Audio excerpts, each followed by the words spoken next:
देहरादून उत्तराखंड में लोकसभा चुनाव से ठीक पहले गढ़वाल सीट कांग्रेस मुक्त हो गई है। राजेंद्र भंडारी के इस्तीफे के साथ ही भारतीय जनता पार्टी की राह इस सीट पर और भी आसान हो गई। हालांकि गढ़वाल से सीट पारंपरिक रूप से भारतीय जनता पार्टी की ही है। और वहीं बीजेपी के प्रदेश अध्यक्ष महेंद्र भट्ट से हमारे ब्यूरो चीफ ने खास बातचीत की। उन्होंने क्या कुछ कहा, सुनिए। देश में लोकसभा चुनाव का ऐलान हो चुका है और प्रथम चरण में उत्तराखंड में लोकसभा के चुनाव होने हैं। 18 तारीख से नामांकन पत्रों की बिक्री का काम भी शुरू हो जाएगा। हमारे साथ प्रदेश अध्यक्ष महेंद्र भट्ट जी हैं। विपक्षी पार्टी की बद्रीनाथ सीट से जो विधायक है राजेंद्र भंडारी, वो भाजपा में शामिल हो गए। भट्ट जी, आप ही के कॉम्पिटिटर आपकी पार्टी में आ गए। आपने दो मैसेज दे दिए, एक अपने कॉम्पिटिटर को साथ ले आया और दूसरा ये भी संदेश दे दिया कि मुझे अपनी सीट का कोई लालच नहीं।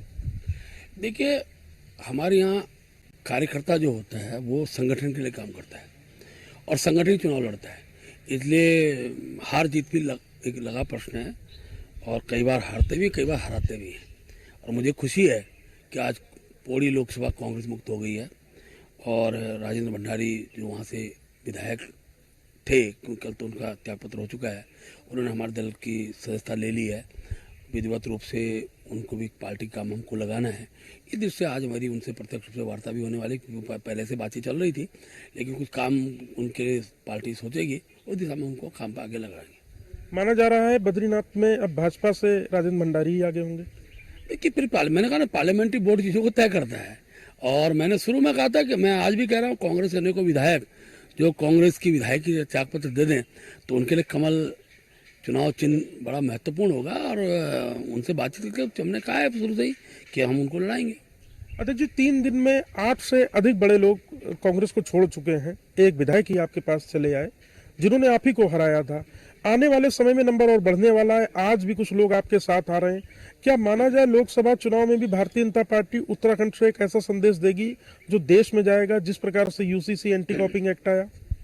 देखिए, उत्तराखंड से हर चीज़ नज़ीर के रूप में आगे बढ़ रही है, चाहे यूसीसी हो, चाहे सीए का विषय हो, हमने इसको इम्प्लीमेंट किया, धर्मांतरण कानून बनाया, महिला आरक्षण का विषय है। तो मैं कह सकता हूँ कि कांग्रेस मुक्त का जो संदेश है, एक लोकसभा तो हमने कर दी है, तो मुझे लगता है टिहरी भी, उत्तरकाशी भी लगभग मुक्त है। तो हम इस संदेश को इस रूप में दे रहे हैं। विषय इस बात का नहीं है, विषय क्या कि आज जितने भी जनप्रतिनिधि जो बीजेपी में आ रहे हैं वो मोदी जी के कार्यों से प्रभावित होकर आ रहे हैं। और जब उनको लगता है कि कहीं पर खड़े होकर मोदी जी को मैं खिलाफ बोलूँगा तो सामने से पत्थर पड़ने वाले हैं, तो फिर व्यक्ति सोचता है कि उस दल में क्यों ना जाए जिस दल के सब लोग स्वीकृत होते हैं। और वही कारण बड़ी संख्या लोग हमसे जुड़ रहे हैं।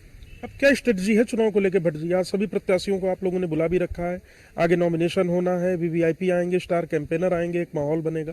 देखिए, आज शाम को हमारी लोकसभा के प्रत्याशी होंगे, हमारे चुनाव की जो संचालन समिति लोकसभा की, उनको हमने उनके प्रभारी से बुलाए हैं।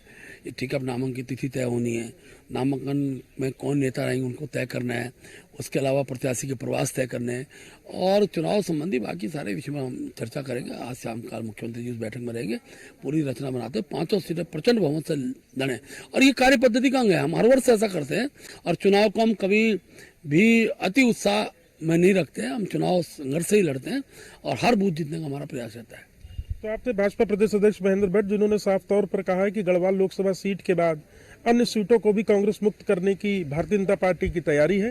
देखना महत्वपूर्ण होगा कि भारतीय जनता पार्टी इसमें कितना सफल होती है। परंतु बीते 4 दिनों में जो झटके कांग्रेस को लगे हैं वो लोकसभा चुनाव से पहले एक अच्छा संकेत नहीं माने जा सकते। कैमरा सहयोगी अंजीत के साथ सुदीप जैन, न्यूज़ 1 इंडिया, देहरादून।